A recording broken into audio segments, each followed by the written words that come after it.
के यहाँ आई हैं तो आप समझ लीजिए कि ये कितना इम्पोर्टेंट सब्जेक्ट है जो बेटियों के लिए है और बेटियों के लिए खास तौर पे वो आई हैं।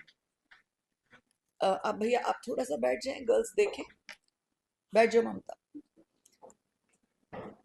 जब हम बात करते हैं मैरिजेस की, एक पुरानी कहावत है, शादी का नाम लेते ही क्या फूटता है? जोर से बोलो। लड्डू।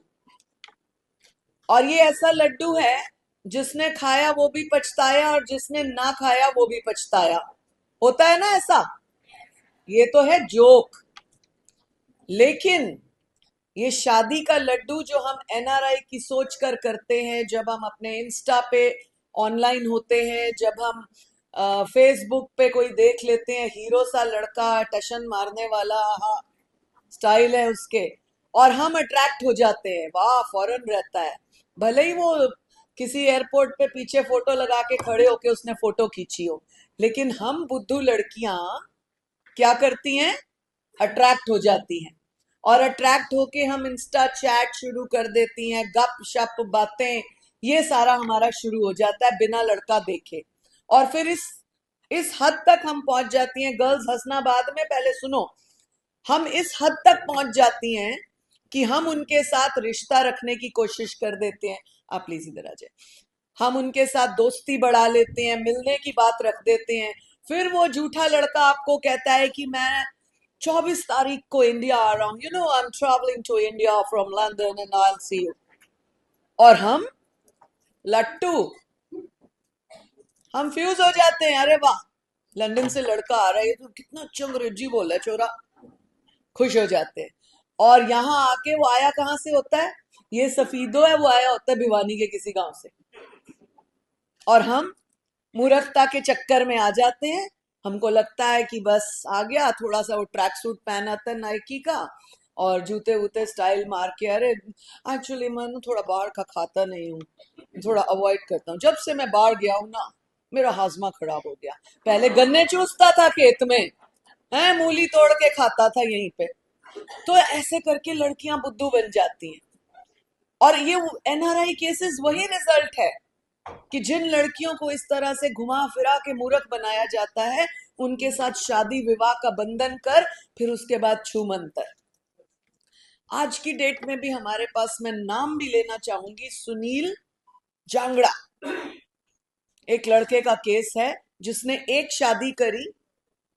उसकी फोटो है हमारे पास, अभी मैं मंडे को उस केस को लगाऊंगी। फिर उसके बाद 2-3 महीने बाद इंस्टा पे तुम्हारे जैसी एक फिर भोली भाली लड़की के साथ फिर रिश्ता किया, उसको कहते हैं लिव इन रिलेशनशिप। लेकिन वो मूर्ख लड़की, भोली लड़की क्या करती है कि अरे मुझे तो छोरा पसंद है, लहंगा पहनूंगी, मांग भरवाऊंगी, वो जयमाला पहनूंगी, चूड़ियां लगाऊंगी, मेकअप कराऊंगी, और फिर हो गई शादी। और वो कहाँ शादी कर लेता है? गांव के किसी मंदिर में एक पंडित को दे देता है 2000 रुपए, और हो जाते हैं तुम्हारी शादी। उसके बाद फिर 2 महीने के बाद तीसरी लड़की, फिर 2 महीने के बाद चौथी। 4 गर्लफ्रेंड्स एंड 1 वाइफ। ये हमारे पास केस है सुनील जांगड़ा का। मेरी न्यूज जहां भी जाए वो लड़का सुने। ये क्यों है? क्योंकि हम भोलापन करते हैं, हम स्टुपिडिटी करते हैं, मूर्खता करते हैं कि इंस्टा पे जरा देखा नहीं और दोस्ती कर ली और आ गए रिश्ते में। और फिर उसके बाद आप लोगों को वो क्या करते हैं? आपके साथ शादी का नाटक रचाते हैं। सोचो, आपके माता पिता ने अपने पूरे जीवन की पूंजी लगाई होती है आपकी शादी में। सोचो, पूरी बिरादरी में, समाज में कितनी इज्जत बनी हुई होती है माता पिता की, और 5 मिनट में वो इज्जत पर झाड़ू फेर देते हैं ऐसे लड़के। किसकी गलती से? हमारी। और ऐसे ही लड़के इंडिया में शादी कर देते हैं, महीना दो रहते हैं, क्योंकि वो इंडिया में ही होते हैं, फॉरेन तो होते नहीं है। और फिर उसके बाद लड़की प्रेग्नेंट हो जाती है, उसका बच्चा होने वाला होता है, फिर कहता है नहीं नहीं मैं तुझे इस हालत में नहीं ले जा सकता। अनदर 9 मंथ्स का बहाना तैयार। फिर वो 9 मंथ लड़की अपने माता पिता के पास रहती है, जब तक बच्चा पैदा होता है वो बेचारी बच्चे में लग जाती है।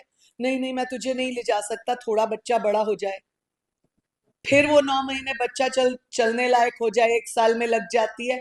ऐसे करके वो बाहर ऐश और अयाशी करता रहता है, और आपको मूर्ख बनाकर, आपके परिवार का मजाक उड़ाकर आपको छोड़ जाता है, और आप उसके माँ बाप आपको एक पूरी रिफाइंड काम वाली की तरह यूज करते हैं। आप एक ग्रेजुएट काम वाली होती हो उनकी, जो उनके बच्चे भी पैदा करती हो, उनके घर की देखभाल भी करती हो, और इज्जत बना के रखती हो कि मैं तो ससुराल हूं।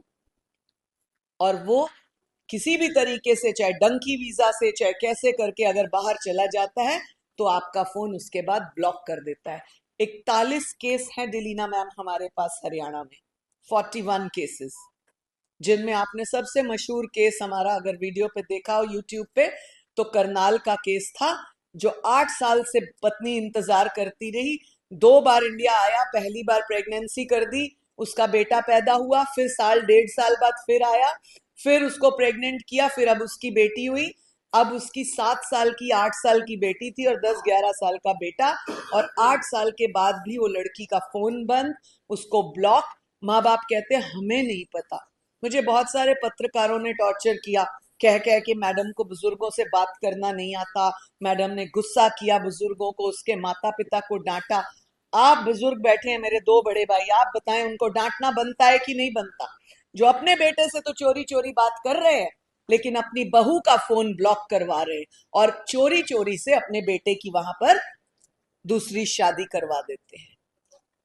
आप लड़कियों को आगे बढ़ना है, मजबूत बनना है। आज हम डेलिना मैम की बातें सुनेंगे, इसलिए मैं अपनी बाणी को वाइंड अप करूंगी जल्दी से। हमको मजबूत बनना है, भारत की शक्ति है भाई, कौन हमें हरा सकता है अगर हम ठान लें कि हारेंगे नहीं? हरा सकता है कोई हमें?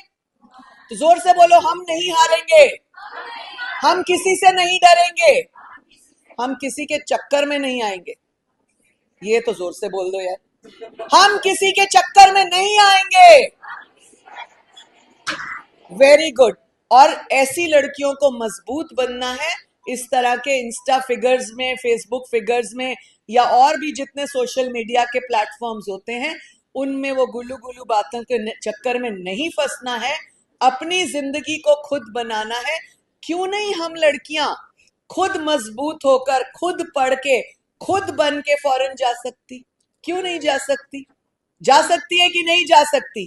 जब हम जा सकती हैं तो इन निकम्मे, उन एनआरआई चोरों के चक्कर में क्यों रहें, जो हमें चीट करके ऐसे जाए? अपने दम पर बनो, अपने दम पर जाओ, अपना परिवार अपने दम पर आगे बढ़ाओ, फिर हौसले के साथ कहो अब मैं लड़का चुनूंगी, मैं चुन सकती हूं कौन होना चाहिए मेरा जीवन साथी, मेरे लायक कौन है, ये तुम चुन सकती हो। ये छोटी सी एक लालच में आकर, उसके कपड़े देख के, उसके स्टाइल देख के कि विदेश घूमने को मिलेगा, कुछ नहीं पड़ा, कुछ नहीं पड़ा। मेरी बेटी अमेरिका रहती है, अब ये मत कह देना मैडम की खुद की बेटी अमेरिका रहती है, हमें कह रही है कुछ नहीं पड़ा। वो समझाने के लिए कर रही हूं। मेरी बेटी अमेरिका रहती है, अरेंज्ड मैरिज हुई, दिल्ली में शादी हुई, बाद में लड़के की नौकरी वहां लग गई, तब दोनों गए। अब मैं जिस टाइम अपनी बेटी को फोन करूं ना, कभी कभी तो टाइम ही नहीं मिलता, और जब टाइम मिलता है डेलीना मैम, मैं अपनी डॉटर को कॉल करती हूँ, क्या कर रही है? कहती है भांडे मांज रही हूँ। क्योंकि वहां पे ग्लव्स पहन के और बर्तन साफ करने हैं, सफाई खुद करनी है, अपना टॉयलेट खुद धोना है, अपने कपड़े खुद धोने हैं, प्रेस खुद करने हैं, इतना ढेर लगा होता है जब वो प्रेस कर रही होती है। तो फिर वो ये कहती है मम्मी सबको शौक तो होता है फॉरेन आने का, लेकिन यहाँ माई बनना पड़ता है। तो सोचो हम कितना सुखी हैं, है कि नहीं है? इसलिए अपने दम पर बनो, अपने दम पर खड़े हो, अपनी जिंदगी को आगे बढ़ाने के लिए खुद रिस्पॉन्सिबिलिटी अपनी लो, किसी के चक्रों में नहीं। नहीं तो जो किसी के चक्कर में फंसा वो हुआ बर्बाद। बर, जोर से बोलो, बर। यस, ये वर्ड याद रखना। और कभी हमने बर्बाद नहीं होना, नारी शक्ति को जिंदाबाद रहना है। नारी शक्ति हमेशा जिंदाबाद थी। याद है सनी देओल का डायलॉग, भारत माता की क्या बोलते थे? भारत माता जिंदाबाद थी, जिंदाबाद है, और जिंदाबाद। जय माता दी। धन्यवाद।